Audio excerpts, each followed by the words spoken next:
Hello and welcome to Shoreline Music Monthly. This is episode 102 of our little show where we bring talented area songwriters into our studio and then drop them in your living room. We're dealing with actual real winter for the first time in maybe a decade, I don't know, but hopefully you all are dug out. We made it here and hopefully all is well on your end. This is also, we're taping on National Kazoo Day, so this is important. But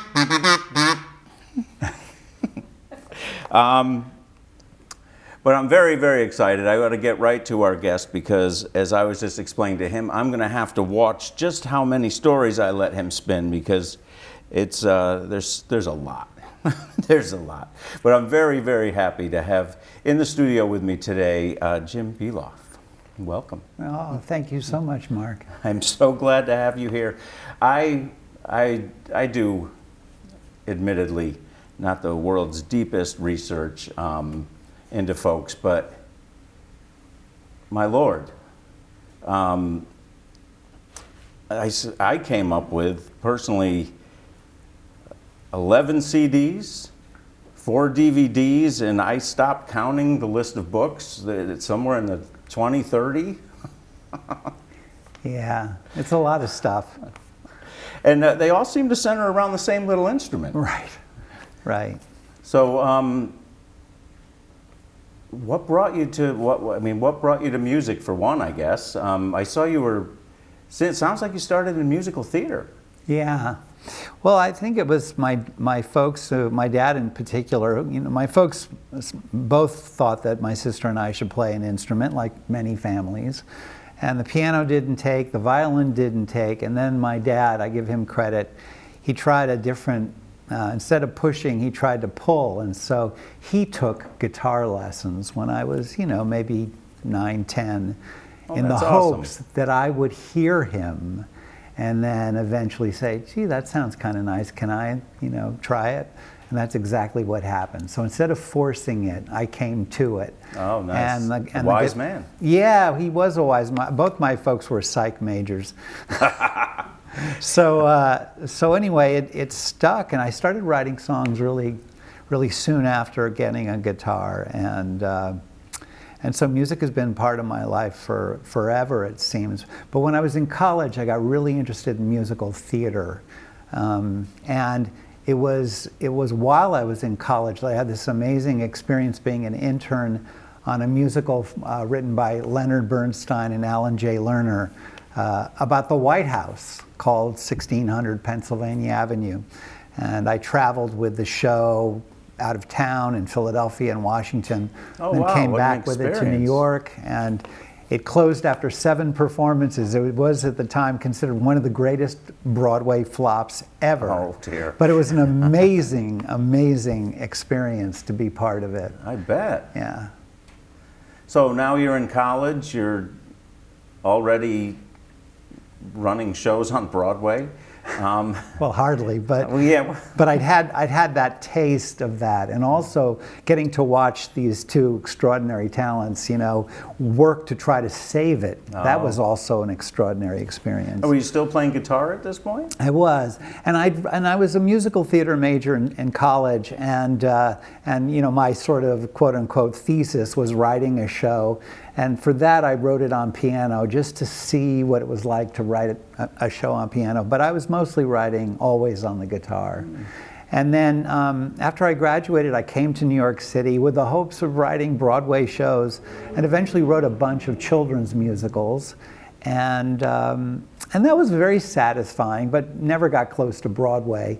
And then got a job in the magazine business. And eventually got a job working for Billboard magazine, which of course music is still rumming through your life. Oh yeah, and it was so cool to work for the trade paper for the recording industry, and so got to meet some heroes of mine and go to the Grammys, and used to go to Nashville, all the music centers. I was on the advertising side, and then in 1991 they asked me and of course my wife Liz if we would consider moving to LA because they needed somebody to kind of run that office.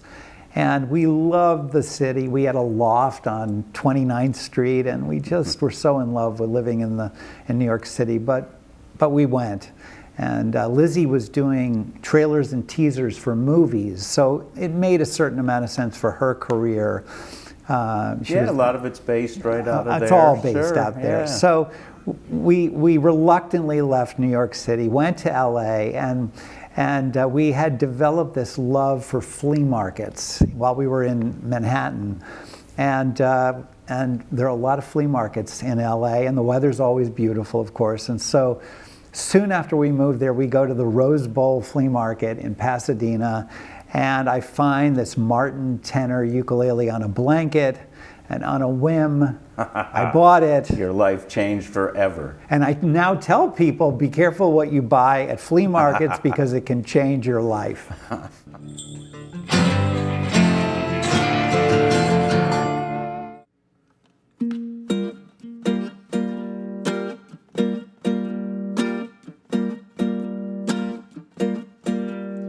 What a joy to sing for you. It's my favorite thing to do.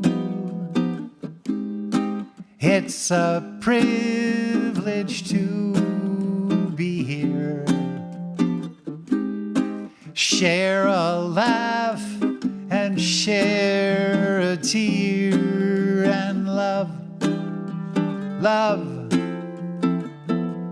Love is everything. If I'm gonna sing love. Once a storm way out at sea set a course straight for me. Someone said we'd be okay. In the end, it turned away, and life's a mystery. What will be, will be. Sing love, love, love. Love is everything. If I'm gonna sing love. It's the be-all and the end-all when we sing about love. It's the alpha and omega when we sing about love. It's a privilege to be here. Share a laugh and share a tear and love. Love is everything. If I'm gonna sing love.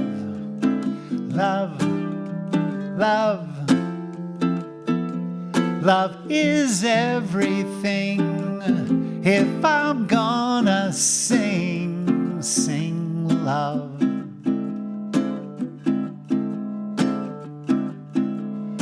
Sing love.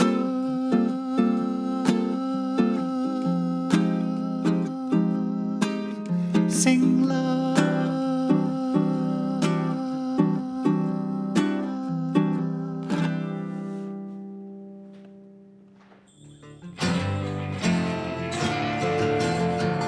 I'm working for Billboard, and then we bought all of these out of print ukulele songbooks from, like, the 40s and the 50s. And I'm thinking, this is pre-internet, I'm thinking maybe there are like, a dozen people who still play the ukulele, since Tiny Tim sort of killed it for everybody. Although I got to meet and spend some time with Tiny Tim and came to really admire him in many ways, so I hate dissing him. But anyway, I fell in love with this instrument, and I thought, maybe just for fun, let's put out one songbook for the 100 people who still play it. And you found out there were more than 100. Well, and that got us to Hal Leonard, who became and still is our distributor out of the Midwest. They're the biggest music book, distributor in the world. I remember the name. Yeah, sure. And so we did our very first book with them in 1992, and it did better than anyone thought. So they said, do a how to play, and we were launched. And over 1 million copies of our Jumpin' Jim's ukulele songbooks are in print at this point. Now, do you still have the Martin? Yes, of course. Okay, all right. Just want to make sure. Oh, yeah. Well, sometimes those things slip through the fingers somewhere along the line, and it's that regret that but glad you still have her. Oh, yes. Now, when did you start recording?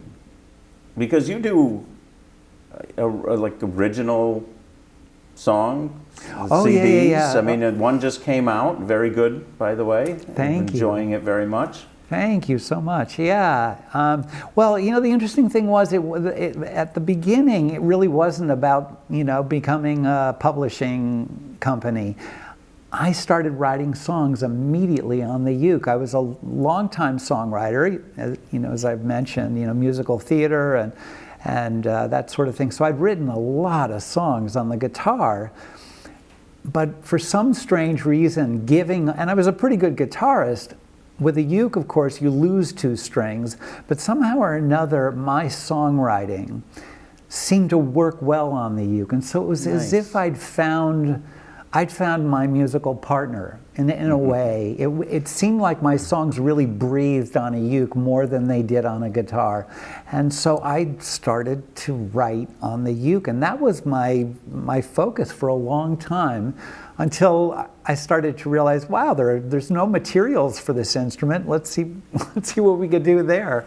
And so I was doing I was doing a number of different tracks. One was publishing songbooks, one was writing songs, and the other really at that time was promoting, because the uke was kind of considered sort of off the pop culture grid, and I'm the associate publisher of Billboard magazine, and it became catnip for the press, and so I was on NPR, All Things Considered and Morning Edition, and suddenly we were getting lots of requests and interviews, and so the story of this guy from Billboard who's out to revive this sort of seemingly dead instrument became an interesting story, and so we just kind of got caught up with that. Yeah, that would be a natural story to pursue. Right. Absolutely. Right. So now you're writing original songs on the uke, so you start recording them as well. Oh yeah.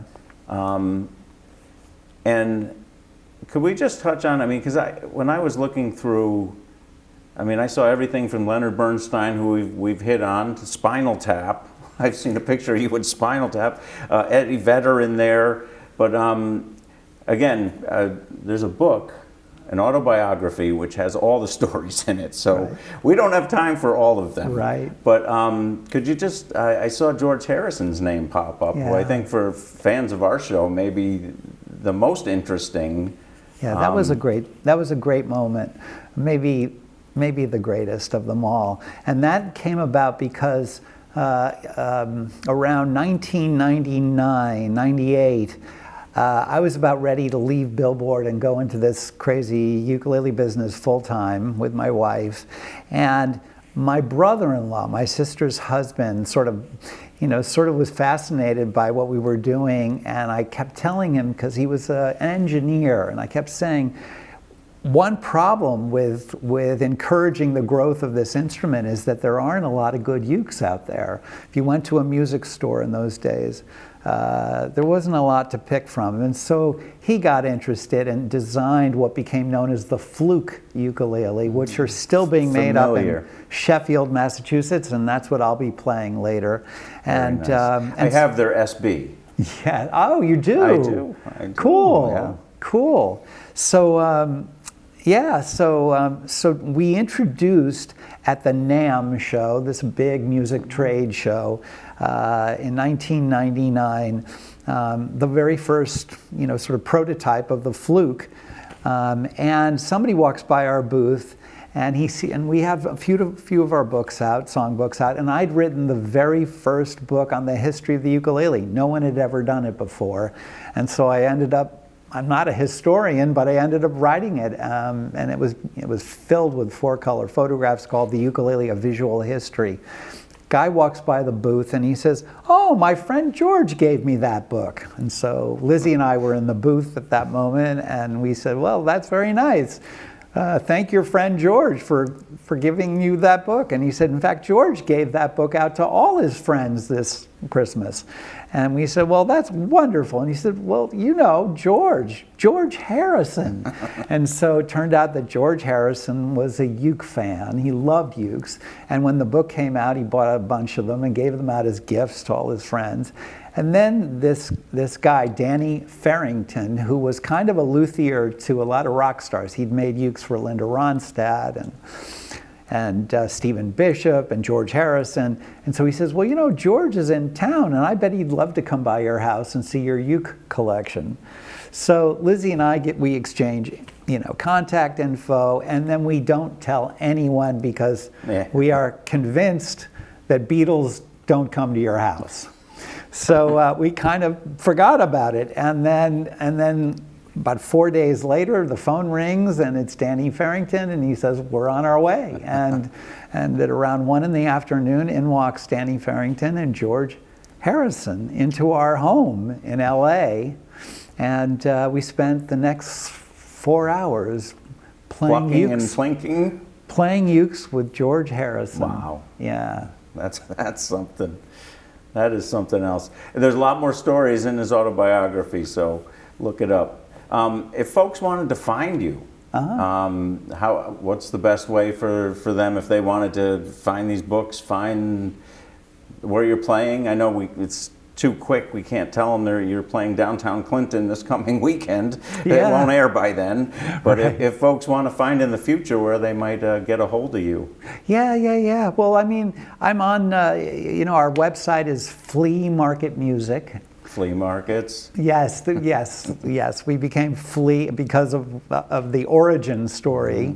So FLEA, fleamarketmusic.com. And then I'm on Facebook. That's really the only social media I do, Jim Beloff Music. And that's where I post all these things. Very cool. Yeah.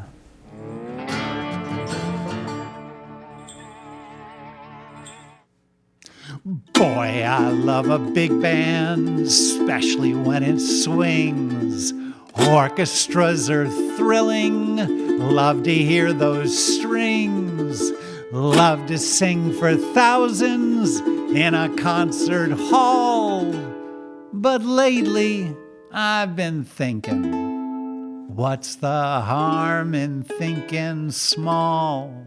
Give me a ukulele and you, a ukulele and you. Just give me a uke and a song to sing, and you to sing it too. Give me a ukulele and you, no big hullabaloo. When push comes to shove, you know what I love, a ukulele and you. Man, I love a mansion sitting on a hill, servants by the dozens bending to my will, and a grand piano 'neath a chandelier. But lately, I've been thinking, what is music to my ear is just a ukulele and you, a ukulele and you. Just give me a uke and a song to sing, and you to sing it too. give me a ukulele and you. No big hullabaloo. When push comes to shove, you know what I love, a ukulele and you. Gee, I love a party, mixing with the stars, ladies in their diamonds, men with their cigars, all the pretty people always having fun. But lately I've been thinking, after all is said and done, give me a ukulele and you. A ukulele and you. Just give me a uke and a song to sing, and you to sing it too. Give me a ukulele and you. No big hullabaloo. When push comes to shove, you know what I love, a ukulele and ukulele, a ukulele and you.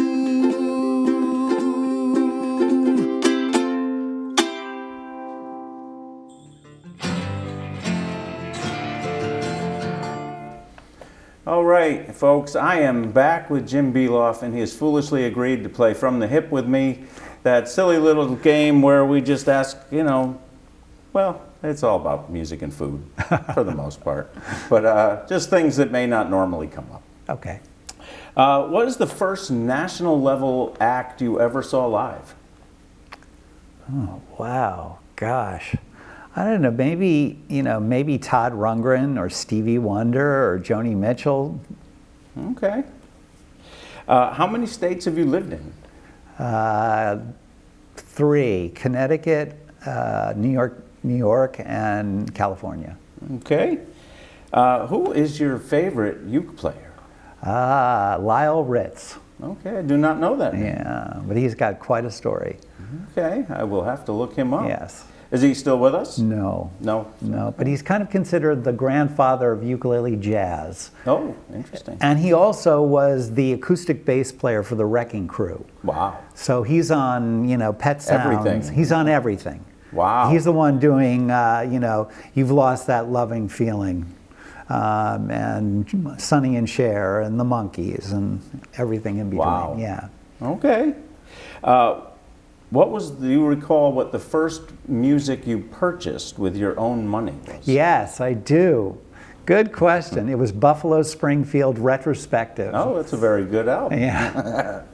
It wasn't the first I bought with my own money, but I did get to it at some point. I guess that dates me. Mm. Yeah. Yeah, because I bought mine in a used bin. Right. Can't even read. Oh, which coast has better pizza? Definitely East Coast. You are lucky you answered that correctly. Yes. Cannoli. Do we eat cannoli? Do we like cannoli? I don't. Okay. Good man. Good man. It's, I don't know, it's a weird personality flaw of mine. I need to know. Because for some people it's the holy grail of foods, and I've never understood it. Right. It's just it's a personal thing. But I might say holy cannoli every once in a while. That's not a bad thing. And last question, what brought you joy this week? What brought me joy this week? Well, definitely something musical. What have I been listening to? I've been sort of going back to Steely Dan records. Oh, okay. So, I don't know, something. And also, just even more timely, is walking out in the middle of the snowstorm. That's and taking a walk around the wonderful neighborhood thing. in the midst of it. And before any of the roads were plowed or anything, and just feeling for a moment like my 9-year-old self. Yes, very nice. Yeah. It seems like it's been a long time since we've really had a good snowstorm. Yes. Yeah. And it's been years. Yeah. Absolutely. All right, well, thank you very much for Thank playing you, my silly Mark. game. My pleasure, Mark.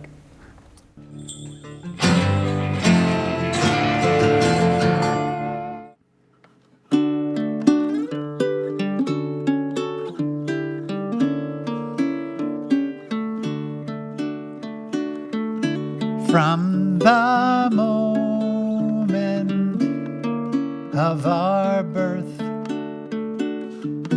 we count down our time on earth.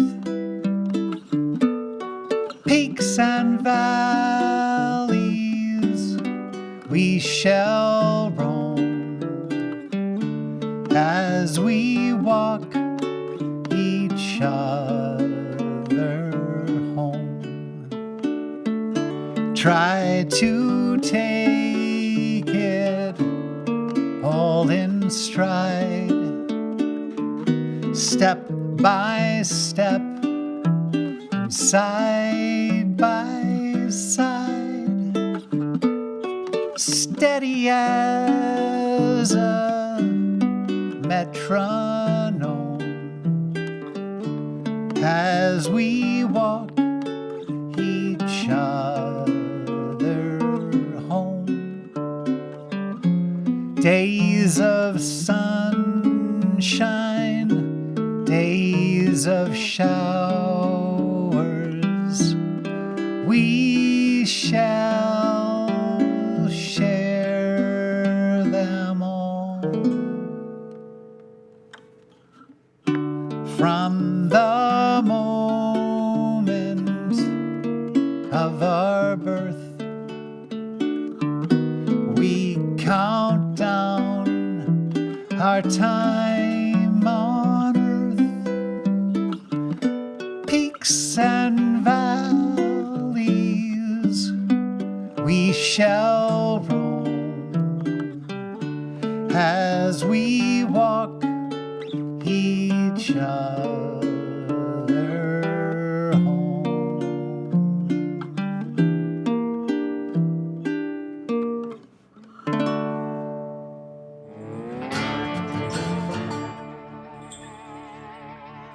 All right, folks, thank you once again for watching. We will be back next month with yet another talented, actually next month will be our 2023-24 retrospective. So you'll actually get to see 6, I believe, different artists that we've had in the past. All new songs that never made it into the show or onto YouTube. So that will be next month. The month after that, we'll be finding a new person to bring in and drop into your living room. Thank you once again for watching, and we'll see you then.